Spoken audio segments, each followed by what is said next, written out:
Hello friends, नमस्कार, जय हिंद।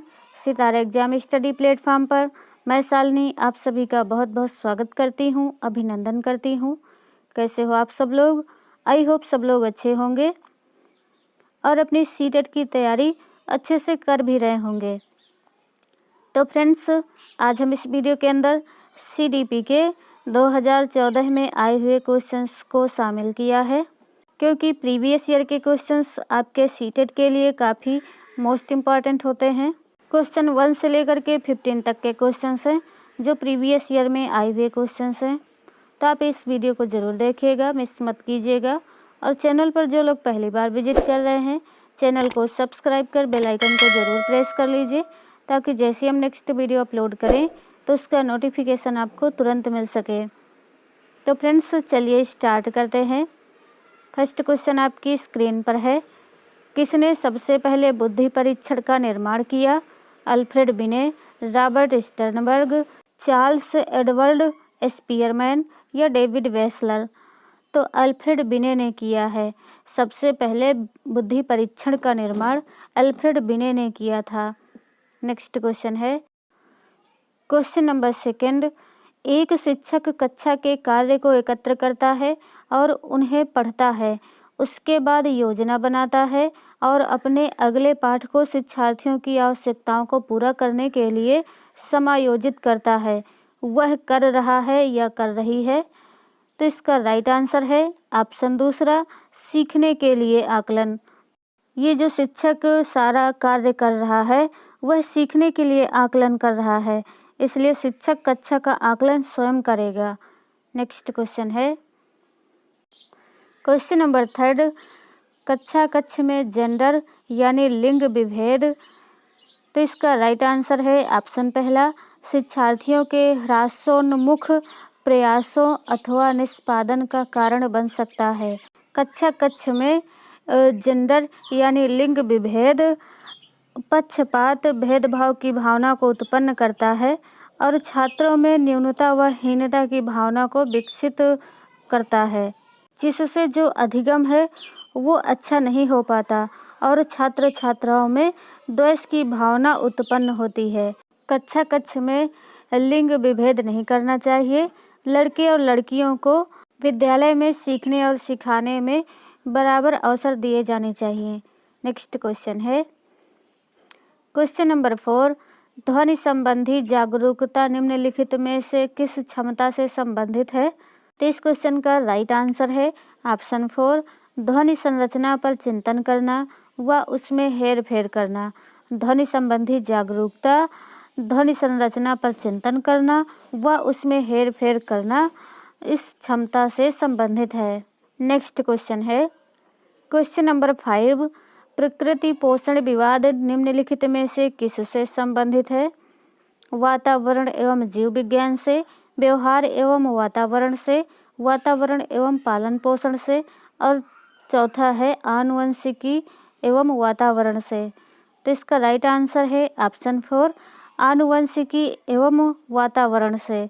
प्रकृति पोषण विवाद आनुवंशिकी एवं वातावरण से संबंधित है। नेक्स्ट क्वेश्चन है, क्वेश्चन नंबर 6। मानव विकास है क्या है? कुछ सीमा तक अमापनीय, मात्रात्मक और गुणात्मक दोनों, गुणात्मक या मात्रात्मक? तो ये है मात्रात्मक और गुणात्मक दोनों। मानव विकास जो होता है वो मात्रात्मक और गुणात्मक दोनों होता है। नेक्स्ट क्वेश्चन है, क्वेश्चन नंबर 7। निम्नलिखित में से कौन सा सामाजिकरण की निष्क्रिय एजेंसी है? परिवार, इको क्लब, स्वास्थ्य क्लब या सार्वजनिक पुस्तकालय? तो सार्वजनिक पुस्तकालय एक निष्क्रिय एजेंसी है। ऑप्शन 4 राइट आंसर है। परिवार, इको क्लब और स्वास्थ्य क्लब ये सामाजिकरण की सक्रिय एजेंसी हैं, जहां व्यक्ति दूसरों के साथ संप्रेषण के माध्यम से सामाजिक बनता है तथा अपने विचारों को दूसरे के साथ बांटता है। नेक्स्ट क्वेश्चन है, क्वेश्चन नंबर 8। संज्ञानात्मक विकास निम्न में से किसके द्वारा समर्थित होता है? तो इसका राइट आंसर है ऑप्शन दूसरा, एक समृद्ध और विविधतापूर्ण वातावरण उपलब्ध कराना। किसी भी प्रकार का मानव विकास एक समृद्ध और विविधतापूर्ण वातावरण में समर्थित हो सकता है। तो यही बात संज्ञानात्मक विकास के संबंध में कही जा सकती है। नेक्स्ट क्वेश्चन है क्वेश्चन नंबर 9, निम्नलिखित में से कौन सा सीखने की शैली का एक उदाहरण है?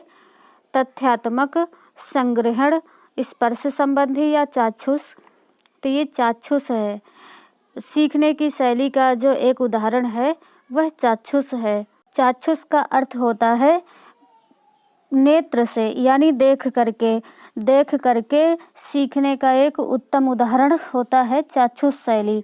बालक इस शैली के माध्यम से किसी कार्य या व्यवहार का प्रत्यक्षीकरण करता है और फिर वह उस व्यवहार का अनुकरण करता है, जो एक बालक के सीखने के लिए सर्वोत्तम विधि है।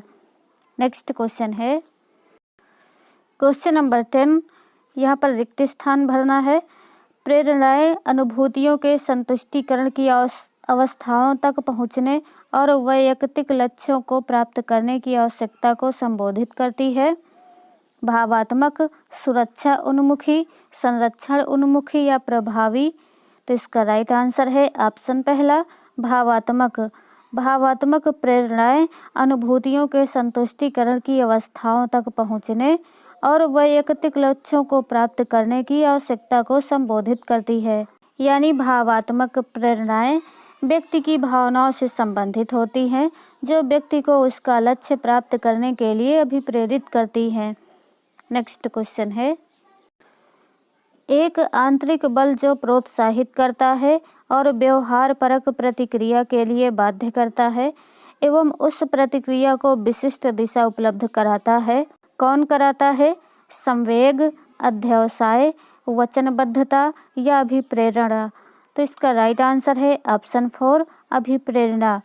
एक आंतरिक बल जो प्रोत्साहित करता है और व्यवहार परक प्रतिक्रिया के लिए बाध्य करता है एवं उस प्रतिक्रिया को विशिष्ट दिशा उपलब्ध कराता है, वो होता है अभिप्रेरण। यानी अभिप्रेरित एक आंतरिक बल है जो व्यक्ति को लक्ष्य प्राप्ति के लिए एक विशिष्ट दिशा प्रदान करता है, वह उन्हें प्राप्त करने में सहायता भी करता है। नेक्स्ट क्वेश्चन है क्वेश्चन नंबर 12, निम्नलिखित में से कौन सा कारक अधिगम को सकारात्मक प्रकार से प्रभावित करता है? तो इसका राइट आंसर है ऑप्शन पहला, अर्थपूर्ण संबंध। अर्थपूर्ण संबंध कारक अधिगम को सकारात्मक प्रकार से प्रभावित करता है। यानी पूर्ण ज्ञान का वर्तमान के साथ अर्थपूर्ण संबंध स्थापित करने से कोई भी व्यक्ति कुछ भी आसानी से सीख सकता है, इसलिए अधिगम को सकारात्मक रूप से प्रभावित करता है।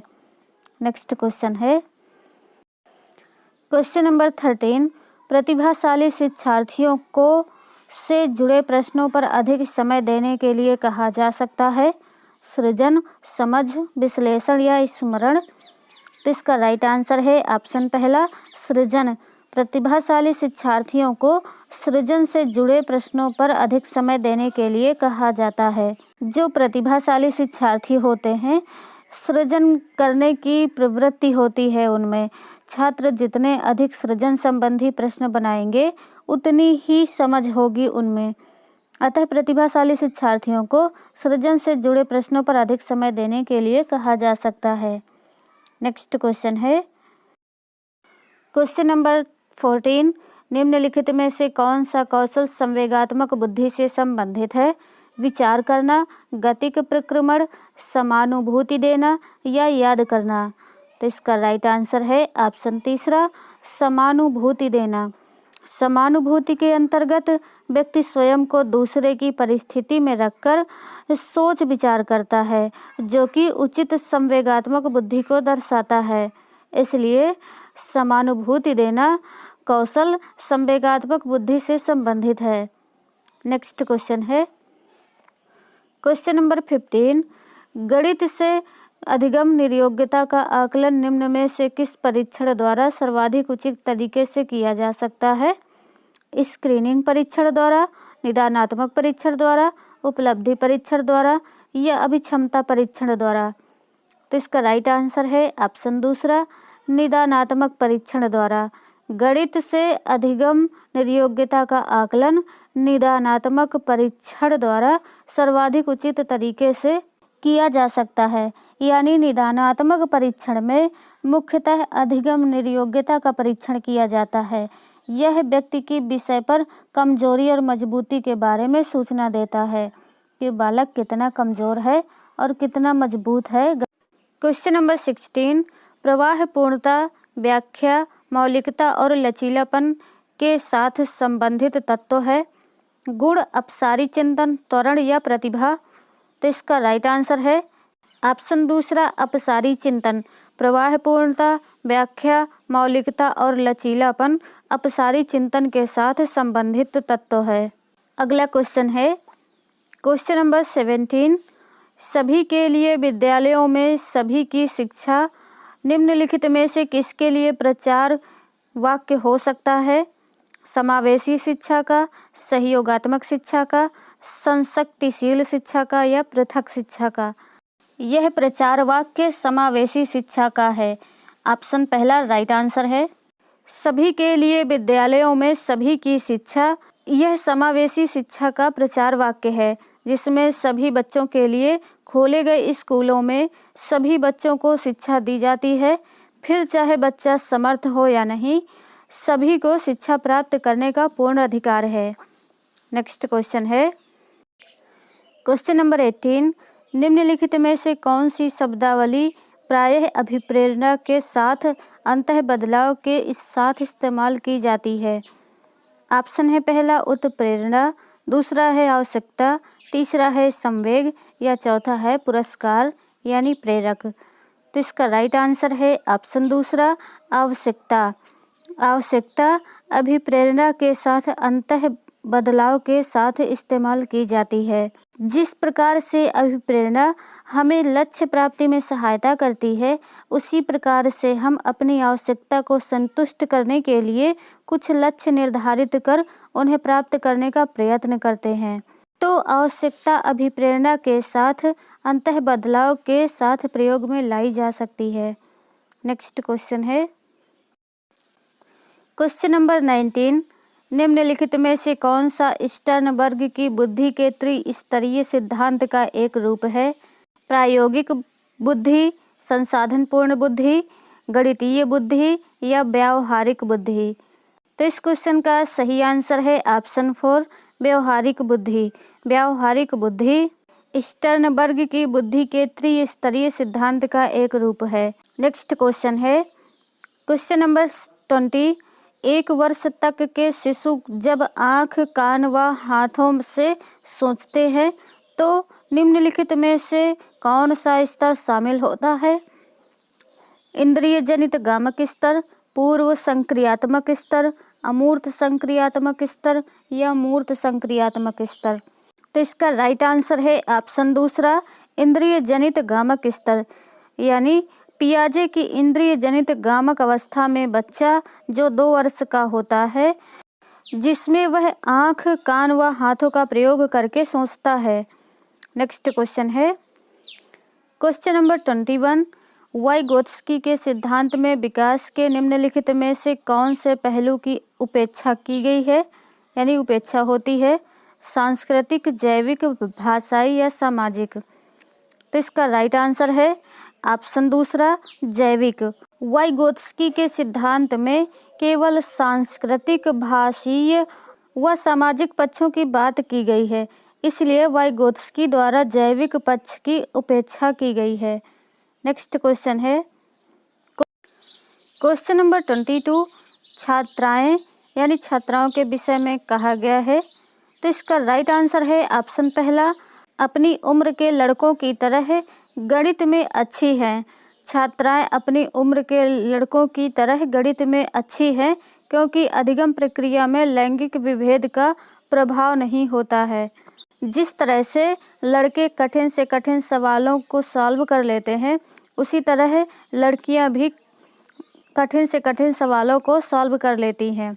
इसलिए अपनी उम्र के लड़कों की तरह गणित में छात्राएं अच्छी हैं।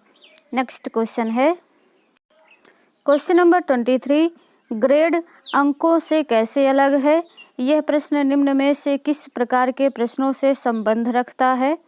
विश्लेषणात्मक, मुक्त अंत, समस्या समाधान या अपसारी? तो इसका राइट आंसर है ऑप्शन पहला, विश्लेषणात्मक। ग्रेडिंग प्रणाली के तहत शिक्षा में सतत एवं समग्र मूल्यांकन की व्यवस्था की गई है। यह एक विश्लेषणात्मक प्रणाली है। यह बच्चे की कक्षा में स्थिति को प्रदर्शित करता है, जबकि अंक प्रदान करना छात्र को रटकर या गलत साधनों का प्रयोग करके पास होने की प्रवृत्ति को समर्थन देता है। नेक्स्ट क्वेश्चन है क्वेश्चन नंबर 24। शब्दों में अक्षरों के क्रम को पढ़ने में कठिनाई का अनुभव करना और अक्सर चाक्षुष से स्मृति का ह्रास से संबंधित है। किससे संबंधित है? डिस्ग्राफिया से, डिस्पेक्सिया से, डिस्कैल्कुलिया से या डिसलेक्सिया से? तो ये संबंधित है डिसलेक्सिया से। ऑप्शन 4 राइट आंसर है। डिसलेक्सिया एक पठन विकार है। यह पढ़ने की अक्षमता से संबंधित है, जिसमें कोई व्यक्ति अक्षरों को क्रमबद्ध तरीके से पढ़ने में असमर्थ होता है और साथ ही अक्षरों शब्दों को उल्टे क्रम में भी लिखता है। नेक्स्ट क्वेश्चन है क्वेश्चन नंबर 25। रिया कक्षा में पिकनिक तय करने हेतु ऋषभ से सहमत नहीं है। वह सोचती है कि बहुमत के अनुकूल बनाने के लिए नियमों का संशोधन किया जा सकता है। यह सहपाठी विरोध पियाजे के अनुसार निम्नलिखित में से किससे संबंधित है? प्रतिक्रिया से, संज्ञानात्मक अपरिपक्वता से, सहयोग की नैतिकता से या विषमांग नैतिकता से? तो इसका राइट आंसर है ऑप्शन तीसरा, सहयोग की नैतिकता से। ऑप्शन तीसरा राइट आंसर है। नेक्स्ट क्वेश्चन है क्वेश्चन नंबर 26। अल्बर्ट बंडूरा के सामाजिक अधिगम सिद्धांत के अनुसार निम्न में से कौन सा सही है? तो इसका राइट आंसर है ऑप्शन दूसरा, बच्चों के सीखने के लिए प्रतिरूपण यानी मॉडलिंग एक प्रमुख तरीका है। अल्बर्ट बंडूरा के अनुसार जब बच्चा कुछ सीखता है तो सबसे पहले वह किसी को प्रतिरूपण के रूप में रखता है, वह उसके बाद सीखना शुरू करता है। नेक्स्ट क्वेश्चन है क्वेश्चन नंबर 27। वे शिक्षक जो विद्यालय आधारित आकलन के अंतर्गत कार्य करते हैं। तो इसका राइट आंसर है ऑप्शन पहला, व्यवस्था के लिए स्वामित्व की भावना रखते हैं। जब शिक्षक में स्वामित्व की भावना आती है तो उसमें स्वयं जिम्मेदार होने की भावना स्वतः ही आ जाती है। इस प्रकार विद्यालय आधारित आकलन में अध्यापक में स्वामित्व की भावना उत्पन्न होती है। नेक्स्ट क्वेश्चन है क्वेश्चन नंबर 28। जब बच्चे एक अवधारणा को सीखते हैं और उसका प्रयोग करते हैं तो अभ्यास उनके द्वारा की जाने वाली त्रुटियों को कम करने में मदद करता है।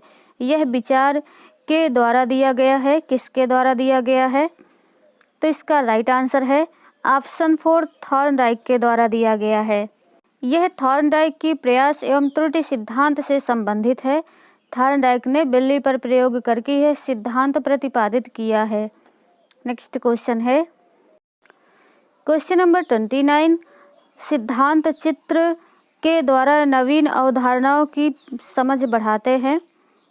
इस क्वेश्चन का राइट आंसर है ऑप्शन तीसरा, तर्कपूर्ण ढंग से सूचनाओं को व्यवस्थित करने की योग्यता को बढ़ाने में। उचित सिद्धांत चित्र के द्वारा किसी भी प्रकरण को आसानी से समझ व व्यवस्थित किया जा सकता है। इसके अंतर्गत किसी भी अवधारणा को छोटी छोटी उप अवधारणाओं में बांट दिया जाता है, जिसके द्वारा सूचना को व्यवस्थित व तर्कपूर्ण ढंग से समझाया जा सकता है। नेक्स्ट क्वेश्चन है क्वेश्चन नंबर 30। निगमनात्मक तर्कणा में शामिल हैं। तो इस क्वेश्चन का सही आंसर है ऑप्शन 4, सामान्य से विशिष्ट की ओर। निगमनात्मक तर्कणा में शिक्षक छात्रों के सम्मुख पहले सामान्य नियम प्रस्तुत करता है तथा इसके पश्चात उदाहरणों द्वारा नियम की सत्यता को प्रमाणित करता है एवं विशिष्ट परिस्थितियों में उसके उपयोग को बताता है। तो फ्रेंड्स, आज का सेशन आपको कैसा लगा कमेंट करके ज़रूर बताइए, अपना फीडबैक ज़रूर दीजिए। वीडियो को लाइक और शेयर ज़रूर कीजिए। मिलते हैं नेक्स्ट वीडियो में, तब तक के लिए टेक केयर, बाय बाय, जय हिंद, वंदे मातरम।